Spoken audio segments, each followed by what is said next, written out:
अच्छा अच्छा, ठीक है ठीक है। मुझे लगा ये सारा एक बार फिर दिखा देता हूं ताकि आपके रिकॉर्ड में भी आ जाए। Manual testing is a type of software testing in which we test the test cases, we test the test cases नहीं, वी टेस्ट द सॉफ्टवेयर या application with the help of test cases by hand. ये by hand आप नहीं बोलिएगा, ये तो सिर्फ आपको समझाने के लिए बताया गया है। वहां शब्द बोलिएगा मैनुअली। जब इंटरव्यूअर आपसे पूछेगा तो शब्द यही वाला बोलना है आपको, मैनुअली। ये तो सिर्फ आपको समझाने के लिए बताया गया है, ठीक है। Without using any automation tool. और इसका मेन उद्देश्य क्या होता है, मोटिव क्या होता है? आइडेंटिफाई करना, क्या क्या, कि कोई बग ना निकल के आ जाए, कोई इश्यू ना निकल के आ जाए, कोई डिफेक्ट ना निकल के आ जाए। मेन उद्देश्य यही है। अच्छा, इसका उद्देश्य मैनुअल टेस्टिंग का, ध्यान से सुनिएगा मेरे शब्दों को, ये होता है कि कोई बग इशू या डिफेक्ट निकल के ना आ जाए, या कोई बग डिफेक्ट या इशू निकल के ही आ जाए। हाँ, निकल के ही आ जाए, मेन उद्देश्य ये है। और निकल के ना आ जाए, ये उद्देश्य किसका है? Verification part. वेरिफिकेशन पार्ट, कि पहले यहीं से ही इसको छोड़ दिया जाए, आगे कहीं डिफेक्ट ना आ जाए। ये वेरिफिकेशन पार्ट है, मतलब प्रिवेंट कर रहा है, रोक रहा है बग आने से। तो ये क्या आ गया आपका? Verification part. और निकल के ही आ जाए, खोद खोद के निकालेंगे हम तो भैया बग। ये आ गया आपका validation part, Q A Q C बताया था ना। ठीक, चलिए आगे बढ़ते हैं। इन द सॉफ्टवेयर एप्लीकेशन, ये ठीक है। Manual software testing.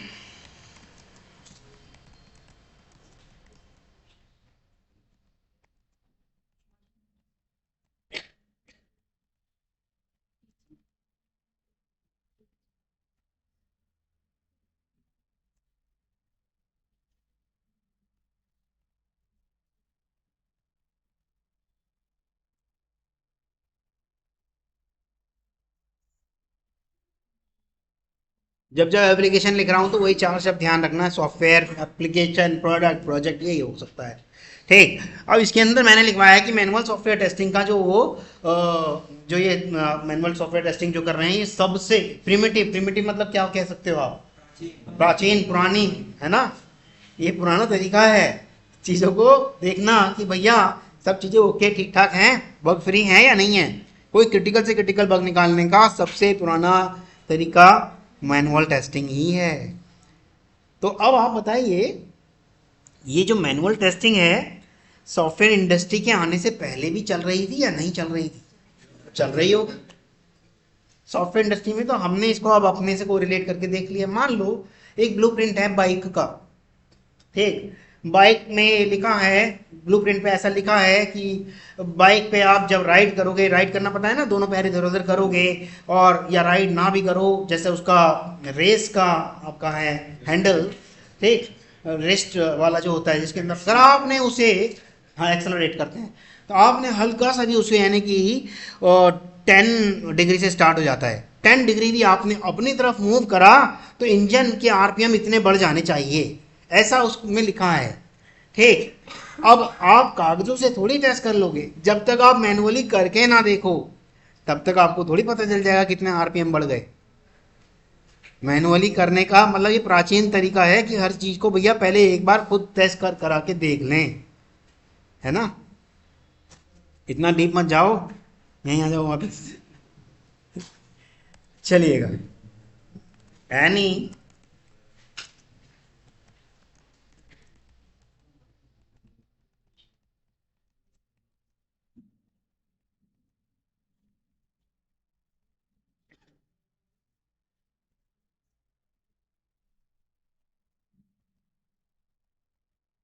कोई भी टेस्टिंग की, कोई कोई सी भी एप्लीकेशन हो, कोई सा भी सॉफ्टवेयर हो, उसको सबसे पहले मैनुअली टेस्ट करना पड़ता है, बाद का पार्ट है ऑटोमेशन वाला तो, ठीक है।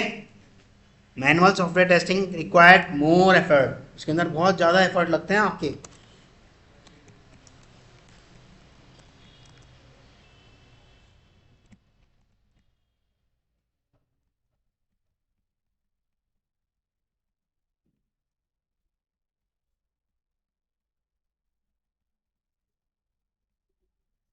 ये भी चेक करना जरूरी है कि भैया ये ऑटोमेशन करने योग्य है या नहीं। ठीक। क्यों क्यों रिग्रेशन वाले पार्ट में हम उसको डाल देंगे, और रिग्रेशन वाले पार्ट में भी ऐसे डालेंगे कि ये वाला रिग्रेशन, कई सारे रिग्रेशन पार्ट जरूरी नहीं है कि ऑटो, सारे रिग्रेशन पार्ट ऑटोमेशन होना जरूरी नहीं है। कभी सोचो रिग्रेशन नाम आते ही फटाक से हाँ जी ये तो ऑटोमेट हो जाएगा, सारे रिग्रेशन का ऑटोमेशन होना जरूरी नहीं है। लेकिन किन किन का ऑटोमेशन होना जरूरी है ये आपको चेक करना बहुत ज़रूरी है मैनुअल टेस्टिंग के दौरान ही, जब आप अपनी मैनुअल टेस्टिंग परफॉर्म कर रहे हो, गेटिंग और नॉट। ठीक है, किसी को कोई इशू? चलिएगा।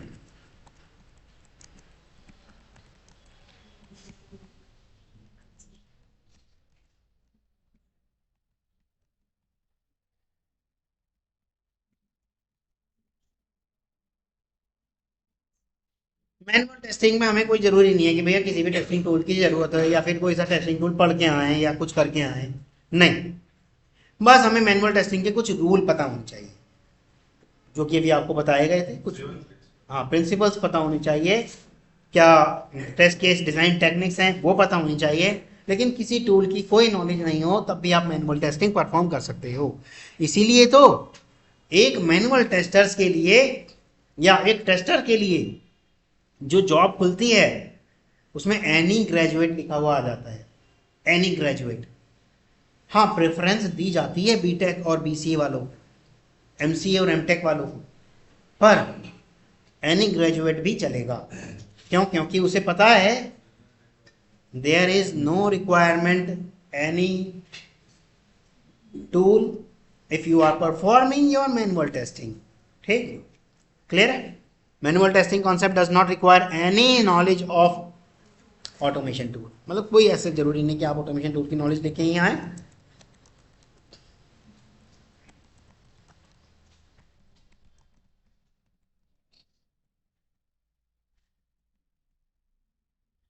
एक बड़ा मोटा मोटा सा फंडामेंटल है सॉफ्टवेयर टेस्टिंग का, क्या? 100% ऑटोमेशन इज नॉट पॉसिबल। ये साधारण सा फंडा है, क्योंकि हमने आपको बताया भी था कि भैया ऑटोमेशन तो केवल रिग्रेशन वाले पार्ट में से वो ही सारे पार्ट किए जा सकते हैं जिसके अंदर कुछ पार्ट रिपीटेटिवली किया जा रहा है। रिग्रेशन का वो पार्ट जहाँ पे मानव मस्तिष्क का इस्तेमाल किया जाता है वो वाला ऑटोमेट नहीं किया जाएगा। अगर करना भी चाहते हो तो थोड़ा सा टिपिकल पड़ेगा। मान लो डिफरेंट डिफरेंट टाइप की यूजर नेम और पासवर्ड से आप एप्लीकेशन को लॉगिन कराना चाहते हो और डिफरेंट डिफरेंट प्रोडक्ट की हेल्प से, तो आपको पता है क्या करना होगा? सबसे पहले एक एक्सेल शीट बनानी होगी different different users name, different different password की और डिफरेंट डिफरेंट प्रोडक्ट की। इस यूजर से ये वाले प्रोडक्ट करवाऊं, तो इसको हैंडल करना एक ऑटोमेशन टेस्टर के लिए बड़ा हेक्टिक हो जाता है, पर किया जा सकता है। ठीक। हेलो। हाँ सर। हाँ हाँ, मैं नीचे वाली क्लास में हूँ, आप ऊपर वाली में आ जाइए। हाँ हाँ हाँ, ठीक। हाँ, कोई इशू नहीं। तो यहाँ तक समझ में आया? हाँ जी। बड़ी धीरे से आया, यस सर। नहीं समझ में आया?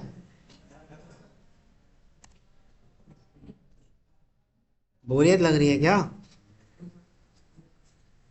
अब भाई देखो, थियोरेटिकल पार्ट में थोड़ा सा ऐसा तो होता ही है, मैं भी कोशिश करता हूँ कि आपको जगाए रखूँ। ठीक है, क्योंकि बार बार एक ही चीज आएगी घूम फिर के कि ये सुनिश्चित करना कि एप्लीकेशन बग फ्री है, ये सुनिश्चित करना कि डिफेक्ट तो नहीं है, बार बार वही सब घूम फिर के आएगा, ताकि आपके दिमाग में वो छप जाए और आप इंटरव्यू के टाइम पे वही शब्द बोल दें।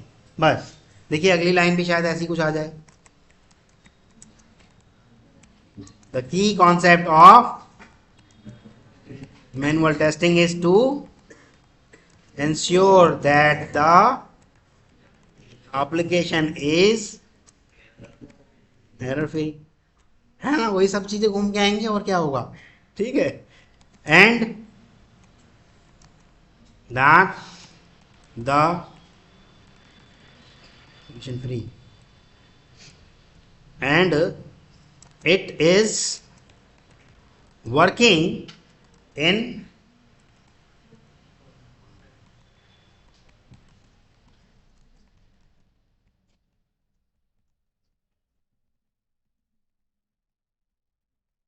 जो कि क्लाइंट से बात हुई थी, जो कि क्लाइंट ने आपको डॉक्यूमेंटेशन में लिखवाया था, उसके अकॉर्डिंग इसकी फंक्शनैलिटी काम कर भी रही है या नहीं, ये वाली बात को भी सुनिश्चित कर लेना।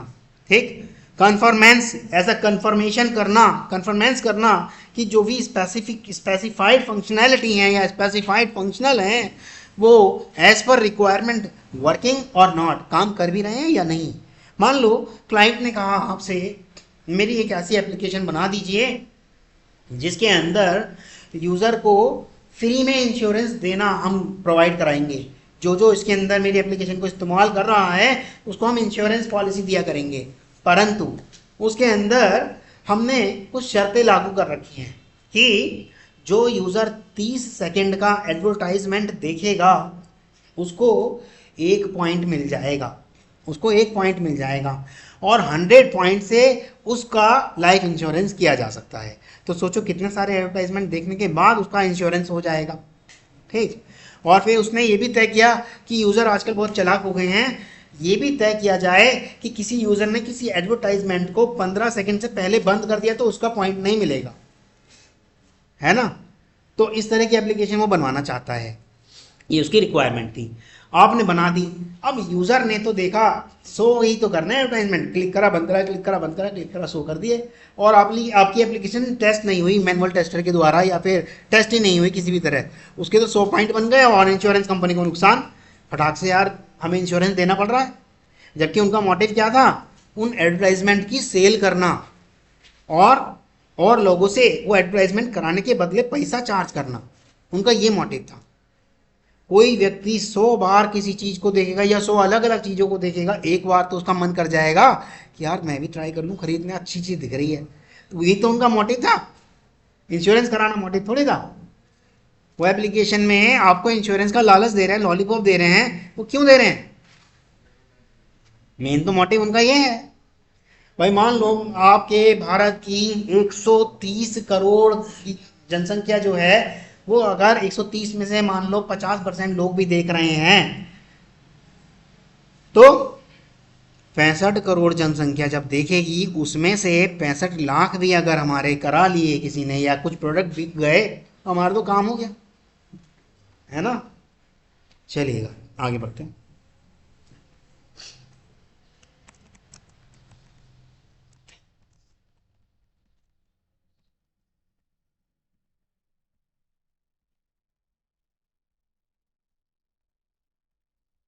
जो सूट्स बनते हैं या केसेस बनते हैं, ये सारे के सारे डिज़ाइन किए जाते हैं कब, आपके टेस्टिंग फेज के अंदर। जैसे ही आप सूट प्लानिंग केसेस बनाना शुरू कर रहे हो, समझना आपकी टेस्टिंग स्टार्ट हो गई। टेस्टिंग मतलब एग्जीक्यूशन ही नहीं होता, टेस्ट केस को एग्जीक्यूट करना ही टेस्टिंग नहीं होता। जैसे ही आपने अपनी एनालिसिस बनाई, एनालिसिस करने के बाद उसको सूट्स में बांधना शुरू कर दिया, ठीक, तो क्या होगा, आपकी टेस्टिंग शुरू हो चुकी भाई, आपकी टेस्टिंग शुरू हो चुकी। और ये सूट जो शब्द आया है टेस्ट केस में या टेस्टिंग इंडस्ट्री में, ये उसी सूट केस से आया है जो आप बचपन से सुनते आ रहे हैं। सूट केस अटैची टाइप का जो कुछ होता है ना, मान लो आपने किसी बच्चे का सूट केस डिज़ाइन करना है और मान लो टूर पे जा रहे हैं और सबने तय किया सबका अलग अलग बैग होगा, किसी पे बर्डन नहीं पड़ेगा, बैग पैक सबको दे दिया जाएगा, चाहे छोटे से बच्चा भी हो चाहे बड़ा हो कोई भी हो, सबको अलग अलग सूट दे दिया जाएगा, मतलब बैग दे दिया जाएगा।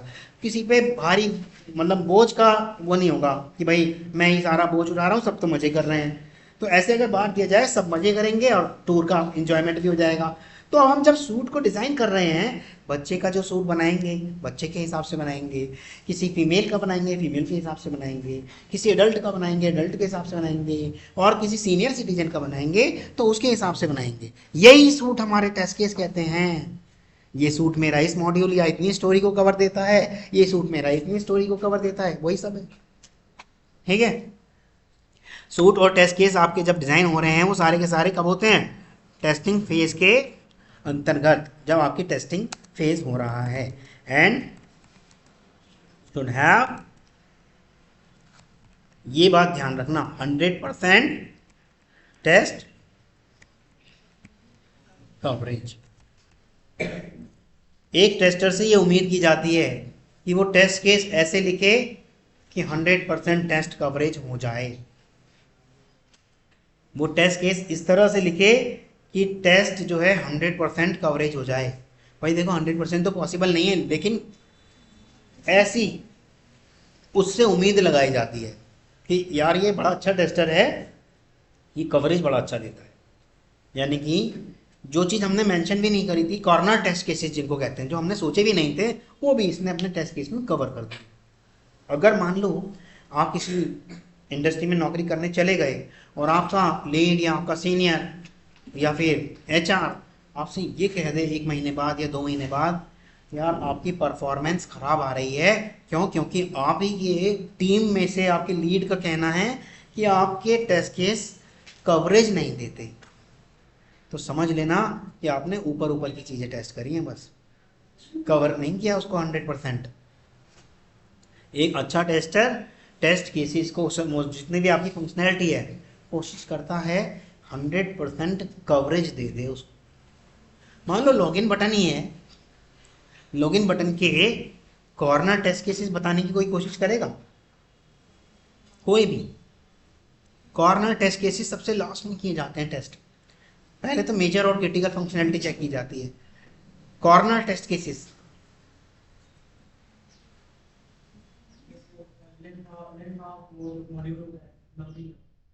बटन का लेंथ नहीं, सिर्फ लॉगिन बटन, बटन सिर्फ बटन की बात चल रही है हमें। हाँ, सिर्फ बटन को टेस्ट करना है अभी हमें, इस पे कॉर्नर टेस्ट केसेस। बटन के ऊपर जो लिखा हुआ है लॉगिन लिखा हुआ है, किस फॉन्ट में लिखा है? ये उसी फॉन्ट में लिखा है जिसमें यूजर ने मांगा था। किस कलर में लिखा है? ये उसी कलर में लिखा है जिसमें यूजर ने मांगा था। और कॉर्नर टेस्ट केसेस करते हैं। ये जो लॉगिन बटन है इसकी जो कॉर्नर है ये गोल मांगे थे उसमें या शार्प मांगे थे या फिर ऐसा ओवलेट टाइप शेप में मांगा था? ये इतनी ध्यान से देखना, इसे कहते हैं हम कॉर्नर टेस्ट केसेस। जबकि इससे फर्क नहीं पड़ने वाला एप्लीकेशन पे, पड़ जाएगा क्या? नहीं, लेकिन आप इतनी डीप कर रहे हो, कॉर्नर टेस्ट केसेस भी कर रहे हो, ये बहुत अच्छी कवरेज है।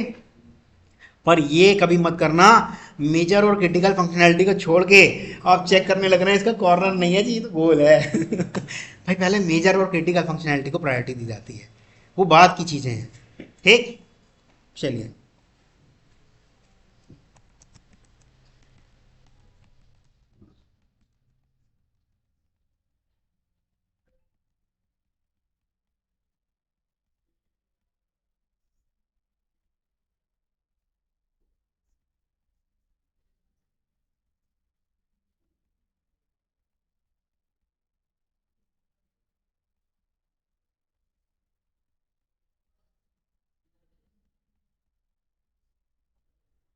ये भी इंश्योर करना, ये भी सुनिश्चित करना, एक टेस्टर का काम यही नहीं है कि बग ढूंढ ढूंढ के डाल दी बस, केवल यही काम नहीं है उसका कि बग ढूंढी और डाल दी। उसका काम ये भी है, यह सुनिश्चित करना कि जो मैंने बग रेस की है वो फिक्स हो भी गई है या नहीं, वो बग हमारी फिक्स हो भी गई है या नहीं। हेलो, हाँ सर,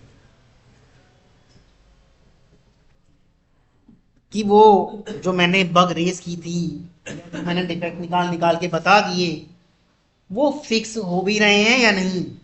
ये भी जिम्मेदारी एक टेस्टर की है। ठीक है, आपसे पूछा जा सकता है कि आपने बग तो बहुत सारी रेस कर दी, भाई बढ़िया है, बहुत अच्छे टेस्टर हो आप, 24 बग आपने निकाली जो आज तक कोई निकाल नहीं पाया था, इतनी जल्दी जल्दी आपने सारी बग्स निकाल दी, कितनी फिक्स करवाई? ये भी तो आपका ही काम है, फिक्स कराओगे नहीं कराओगे? यहाँ तक कितनी हो गई इशू, और फिक्स होने के बाद उसे क्लोज करना भी तो आप ही को है। भाई रिटेस्ट करोगे जब तक, तब तक ही तो क्लोज कर पाओगे, पहले रिटेस्ट करोगे फिर क्लोज करोगे, ये भी आपकी जिम्मेदारी। Now it performing the functionality as per expectation, जैसी एक्सपेक्टेशन थी अब ये वैसा ही परफॉर्म कर रहा है। यहां तक किसी को कोई इशू?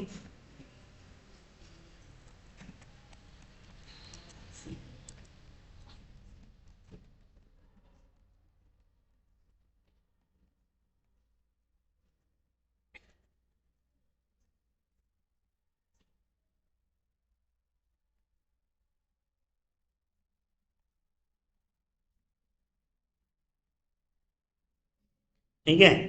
बेसिकली टेस्टिंग चेक क्या करता है, देखो फिर घुमा फिरा के वही आ गया। टेस्टिंग चेक करता है क्वालिटी ऑफ द सॉफ्टवेयर या सिस्टम, और उसे डिलीवरेबल यानी कि वो डिलीवर करने योग्य है। और डिलीवरेबल का मतलब ही ये होता है कि आपका कि वो क्या है, बग फ्री प्रोडक्ट है या नहीं। Hello, yes, good morning. Vipin, Vipin कौन से बैच से हो? या एक डिलीवरेबल प्रोडक्ट, और डिलीवरेबल प्रोडक्ट क्या होता है, जो कि बग फ्री हो, बग फ्री हो। ठीक है। टाइप्स ऑफ मैनुअल टेस्टिंग क्या क्या हो सकते हैं, वही सब जो अभी आप सुनते आ रहे हो। ब्लैक बॉक्स टेस्टिंग और white box testing, unit testing और सिस्टम टेस्टिंग, इंटीग्रेशन टेस्टिंग और यूएटी टेस्टिंग, यानी कि एक्सेप्टेंस टेस्टिंग। इसको यूएटी भी कह दो या यूजर एक्सेप्टेंस टेस्टिंग भी कह दो।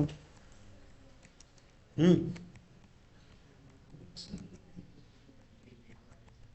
ठीक।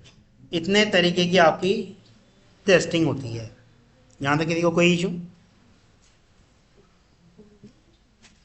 अब बात आती है कि आपने सीख भी लिया कि क्यों होती है मैनुअल टेस्टिंग, क्या जरूरी है और कितने तरीके की होती है, ये भी पढ़ लिया। अब मेन काम आ गया कि मैनुअल टेस्टिंग की कैसे जाती है, करी कैसे जाती है, हाउ टू परफॉर्म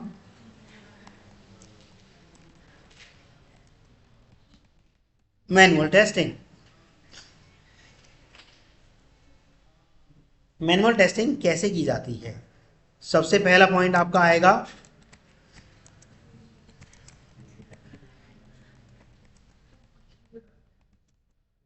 सॉफ्टवेयर को, डॉक्यूमेंटेशंस को, गाइड्स को, जो भी गाइडेंस दे रखी है, ठीक।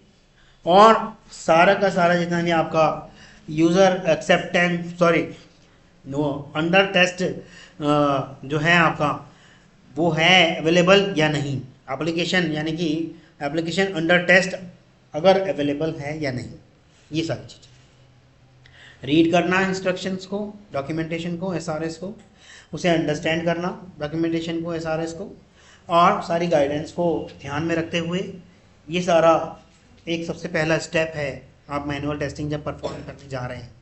ठीक।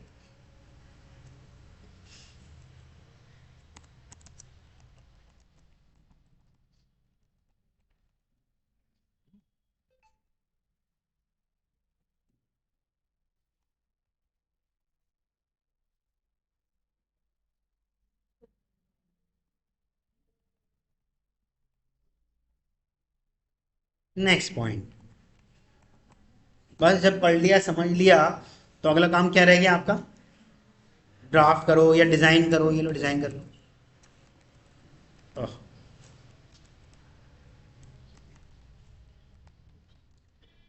Design test cases, test cases को डिज़ाइन करें किस तरह से कि वो क्या कर लें, that cover all the requirements,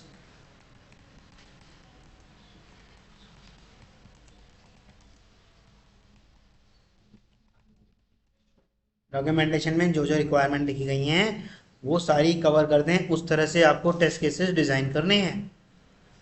समझ में आ रहा है? समझ में आ रहा है? अब डिज़ाइन कर लिए, ज़रूरी नहीं है डिज़ाइन करने के बाद डायरेक्ट आप एग्जीक्यूशन लगा दो। पहले उसको एक बार गो थ्रू कर लो, रिव्यू कर लो, पढ़ के तो देख लो, और किसी सीनियर से डिस्कस भी करके देख लो कि मैं ये करने जा रहा हूँ, क्या ये सब सही है। ठीक। क्या करेंगे आप,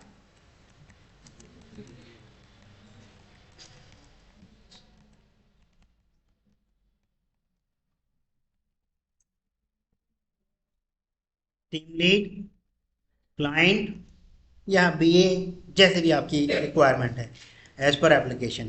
ठीक, जो या जिससे भी आप बात कर सकते हो, एज एप्लीकेबल, जरूरी नहीं कि भैया बीए से आप बात नहीं कर पा रहे तो आप इस स्टेप को स्किप कर दो, लीड से बात कर लो। जरूरी नहीं है कि आप लीड से बात नहीं कर पा रहे तो ऑनर से बात कर लो, जरूरी नहीं है ऑनर से बात नहीं कर पा रहे तो बीए से बात कर लो, क्योंकि इन सब ने उसे अच्छे से समझा है।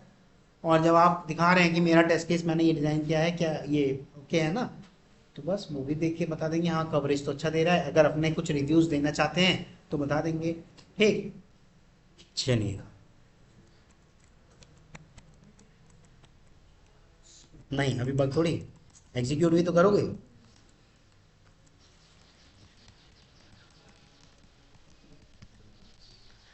टेस्ट केस को एग्जीक्यूट करोगे और फिर एग्जीक्यूट करने के बाद रिपोर्ट द बग्स को रिपोर्ट करोगे।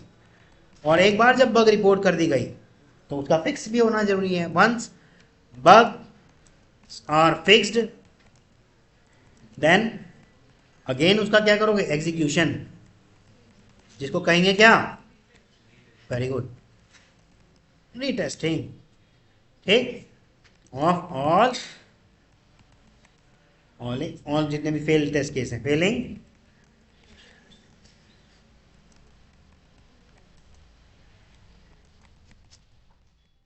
ये वेरीफाई करने के लिए कि वो पास हो जाएं। यहां तक किसी को कोई इशू? सॉफ्टवेयर टेस्टिंग के कुछ मिथ्स हैं। मिथ्स हैं क्या, कि सॉफ्टवेयर टेस्टिंग मैनुअल वाली, कि कोई भी मैनुअल टेस्टिंग कर सकता है, कोई भी आदमी मुंह उठाए और जाए मैनुअल टेस्टिंग कर ले। लेकिन ऐसा नहीं है। मैनुअल टेस्टिंग के लिए आपको कुछ स्किल्स की ज़रूरत है, जो कि मैंने अभी कुछ दिन पहले लिखवाई थी, याद आ रहा है? उसमें मैंने कुछ एग्जाम्पल भी बताए थे आपकी एनालिटिकल पावर को देखने के लिए। और ये भी आपके मुंह पे कहा था कि अगर आपकी एनालिटिकल पावर ऐसा नहीं कर पा रही तो भैया अब तक का जो समय आपने लगाया है लग गया, आप इस फील्ड को टाटा बाय बाय कर सकते हो। एक ट्राइंगल का एग्जाम्पल दिया था कि अगर ट्राइंगल में 3 कोने होते हैं ना, 3 कोने, एक कोने को काट दिया जाए तो कितने कोने बचेंगे, ये आपकी एनालिटिकल पावर चेक करने के लिए बताया गया था ना। तो कुछ ने कहा कि 2 ही कोने बचेंगे, एक तो काट दिया गया। जब एक कटेगा 2 बनेंगे, ये बात ध्यान रखना। अगर आपको अपनी एनालिटिकल पावर चेक करनी है, एक काम और कर सकते हो, ए से जेड तक पूरा लिख दो। ठीक, सबसे पहला स्टेप तो यही है कि सबके ऊपर 1 से लेके 26 तक नंबर लिख दो। अब अपने कुछ दोस्तों के नाम लिखना शुरू कर दो। जैसे आपने पंकज नाम लिखा तो पंकज यानी कि पी पे कौन सा नंबर आया होगा वो लिख लिया, देख के भी कर लिया और कितनी फास्ट कर रहे हो। ये आपकी एनालिटिकल पावर को चेक करने का है और बढ़ाने का तरीका है। या एक और एनालिटिकल पावर को बढ़ाने का एक और तरीका होता है, सुडोकू देखा है आपने या शतरंज देखी है आपने? हाँ, उसमें कितने सारे बॉक्सेस होते हैं ना, हर एक बॉक्स पे नंबर लिख दो कई सारे। ठीक, कई सारे रैंडमली कुछ भी नंबर लिख दो, बीच में 0 बना दो, बिल्कुल बीच में। उस 0 को देखते रहो, अपनी आंखें हटाओ मत, और सारे नंबरों को बढ़ते हुए क्रम में समझ लो कि अच्छा ये वाला यहाँ रखा है, इससे बड़ा वाला यहाँ रखा है, इससे बड़ा वाला इधर रखा है, इससे बड़ा। तो ये आपकी एनालिटिकल पावर इंप्रूव करने की एक एक्सरसाइज होती है, बिना आंख उससे हटाए। और अच्छा, दूसरा लेवल इसका ये होता है, उसमें इवन और ओड ढूंढ लो उस 0 से बिना आंख हटाए। ठीक है, ये एनालिटिकल पावर आपकी बढ़ाने का एक तरीका है। क्लियर है? चलिएगा, और भी बताए थे तरीके मैंने, ट्राइंगल बनाना, सर्कल बनाना, है ना। चलिएगा, जितने लोगों को एंजाइटी, डिप्रेशन ये सब होता है ना, उनकी एक्सरसाइज है। दूसरा मिथ क्या है कि ऑटोमेशन टेस्टिंग जो है ज़्यादा पावरफुल है, बहुत स्ट्रांग है। भैया नहीं, ये मिथ भी गलत है। बल्कि सच्चाई तो ये है कि 100% ऑटोमेशन टेस्ट आपका पॉसिबल है ही नहीं। पहले मैनुअल टेस्टिंग जरूरी है, उसके बाद आपका ऑटोमेशन होगा, वो भी उसमें से वो पार्ट जो हम सुनिश्चित कर लेंगे कि इनका ऑटोमेशन किया जा सकता है। यहाँ तक कि कोई इशू? और तीसरा मिथ क्या था कि भैया मैनुअल टेस्टिंग ऑटोमेशन टेस्टिंग के मुकाबले बड़ी आसान है। नहीं, ऐसा नहीं है। उसके लिए आपको एक्सट्रीम चैलेंजिंग चीज़ें सामने आने वाली होंगी, बहुत ज़्यादा चैलेंजिंग चीज़ें सामने आने वाली होंगी, जो कि आप भाई देखो, ऐसा नहीं है कि आपने एक छोटी सी चीज़ पे 16-17 टेस्ट केस लिख दिए तो ये आपकी एक्सट्रीम नॉलेज या एक्सट्रीम एक्सपीरियंस या एक्सट्रीम पावर का परिचय थोड़ी है। आपने कम टेस्ट केसेस में मैक्सिमम कवरेज दिया है, ये है आपकी एक्सट्रीम पावर। भाई ऐसे तो धड़ाधड़ 100 टेस्ट केस लिख दो एक छोटी सी चीज़ में, अब कौन ध्यान रखता रहेगा, उनको कौन संभालता रहेगा। आपने तो गिनती बढ़ा दी बस कि भाई इसके बटन की विड्थ देखो कितनी है, बटन की शेडो कैसी है, बटन का कलर कैसा है, क्लिक करने पर कलर कैसा है, क्लिक करने पर हिलता है या नहीं हिलता, टेक्स्ट फॉन्ट जो है वो बदलता है या नहीं बदलता, बदलता है तो क्यों नहीं बदलता। ऐसे करके आपने कितने सारे टेस्ट केस लिख दी। ये उद्देश्य थोड़ी है। उद्देश्य तो ये था मैक्सिमम कवरेज आप दे रहे हो अपने कम टेस्ट केसेस में। ठीक है, यहां तक किसी को कोई इशू? चलिएगा, खत्म करते हैं यहाँ तक। ये हो गया आपका। बस एक बार मैनुअल टेस्टिंग और ऑटोमेशन टेस्टिंग का वो देख लेते हैं कि दोनों में, क्योंकि पूछ लेगा, वैसे तो आजकल पूछते नहीं है इतने आसान आसान क्वेश्चन, पर फिर भी कई बार आपके ऊपर दया खा जाए, भैया जरा बताना, पर और आपके ऊपर वो दया खा गया और आप तब भी नहीं बता पा रहे, ये तो बड़ी बेइज्जती वाली बात हो जाएगी फिर। ठीक है, चलिएगा। मैनुअल और ऑटोमेशन। तो मैनुअल और ऑटोमेशन टेस्टिंग, मैनुअल टेस्टिंग के अंदर क्या होता है? मैनुअल टेस्टिंग में से छोटा सा लिख देता हूं। ठीक, मैनुअल टेस्टिंग रिक्वायर्स क्या? ह्यूमन इंटरफेरेंस या टेस्ट केस एग्जीक्यूशन।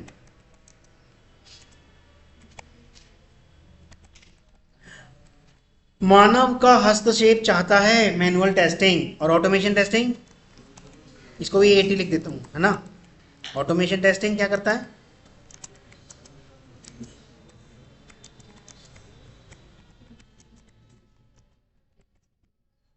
ठीक है जी, दोनों में फर्क पहला ये पता चल गया।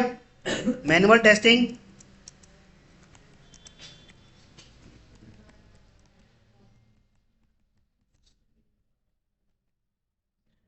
आपकी जो मेहनत है वो स्किल्ड होनी चाहिए। ऐसे नहीं भैया देखो, मेहनत तो वो भी है, किसी व्यक्ति के सिर पे 40-50 किलो का पत्थर रख दो, खड़ा है, काम हो रहा है या नहीं हो रहा? नहीं हो रहा। उससे कहो कि इस पत्थर को उठा के वहां रख दे, काम हो रहा है या नहीं हो रहा? हो रहा है। पत्थर को उठा के खड़े रहना तो मेहनत जरूर है, लेकिन काम तो नहीं हो रहा। फिर स्किल की भी जरूरत है लेबर के साथ साथ। ठीक है, क्या हुआ भाई? ऐसा मान लो, लेबर एक ऐसा शब्द है भाई जो मैक्सिमम ज़्यादातर उस जगह इस्तेमाल हो जाता है जहां पर मेहनत की बात हो रही है, स्किल के लिए नहीं। हाँ, स्किल वाले लेबर हो। आपको, आपने कभी भी बायोलॉजी पढ़ी होगी तो एक शब्द सुना होगा, लेबर पेन। तो क्या वो लेबर है? नहीं भाई, वो भी आपका एक मेहनत है, मेहनत कश है। अब उसे मजदूरी से जोड़ के चलोगे, वो आपकी बेवकूफ़ी है। ठीक, चलिए आगे बढ़े। मैनुअल टेस्टिंग के अंदर हमें चाहिए स्किल लेबर, लॉन्ग टाइम, और कॉस्ट भी हाई होती है क्योंकि लॉन्ग टाइम लेते हो ना, आप बार बार टेस्ट केस करते हो, हाथों से कभी मैनुअली कर रहे हो। ठीक, और ऑटोमेशन टेस्टिंग,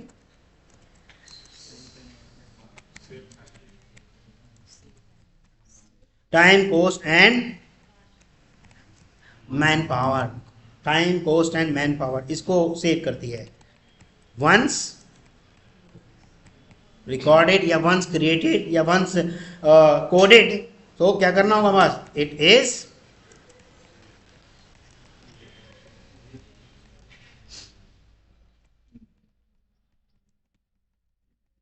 बस एक सूट बन गया आपका। उस सूट को आपने रन करना है, और रन करना इतना आसान हो गया कि भैया अब तो बस एक बच्चा भी कर सकता है। क्यों? क्योंकि बिल्ड पे क्लिक करना है आपको और वो आपका परफॉर्म हो जाएगा। ठीक, एक मिनट जरा मेरा ऑफिस से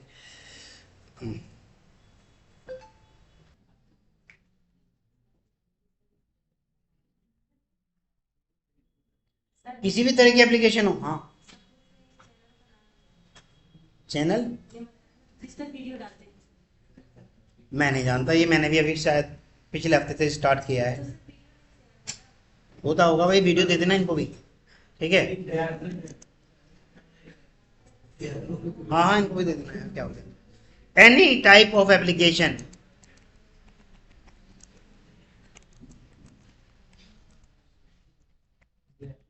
मतलब किसी भी तरह की एप्लीकेशन को आप मैनुअली टेस्ट कर सकते हो, उसके टेस्ट केस बना सकते हो। मतलब चाहे वो आप उस पर परफॉर्म कराना चाहते हो, मंकी एड हॉक किसी भी तरह की टेस्टिंग आप इससे कराना चाहते हो, तो any any type of application can be tested manually, ठीक है।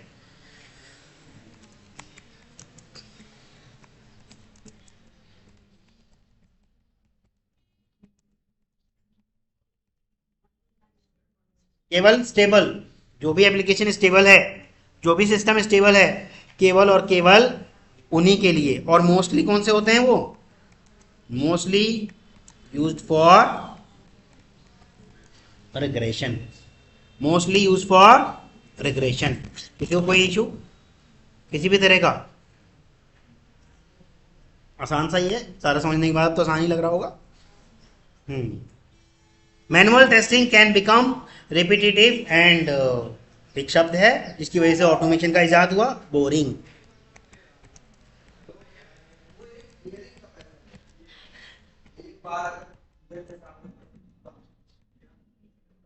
ठीक है, वो रिपीटेटिव है, बोरिंग है। पर ऑटोमेशन टेस्टिंग,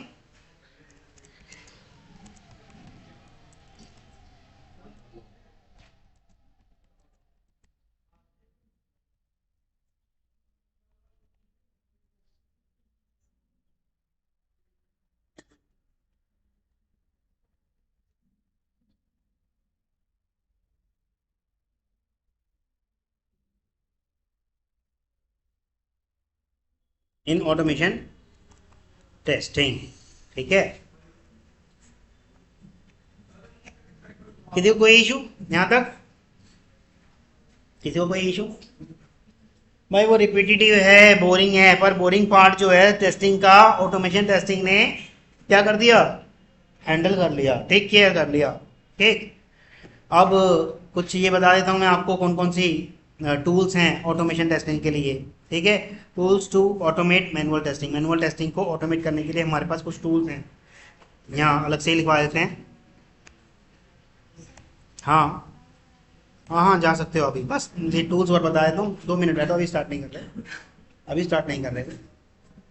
सेलेनियम है, क्यूटीपी है, जेमीटर है ना, और भी हैं, जैसे कि आपका क्वालिटी सेंटर एएलएम, ठीक। तो कंक्लूजन क्या है, manual testing is an activity where tester needs to be verify, use to be very patience, creative, innovative, open minded, ये सब होना चाहिए मैनुअल टेस्टर्स के लिए। Manual testing is vital part, मतलब बड़ा पार्ट है for the of the user friendly software development, ठीक। Because human are involve in testing software application and end user are also involve in to this, ठीक। बस इतना ही है, जय। हाँ आज तो बहुत कदम कम में हुआ।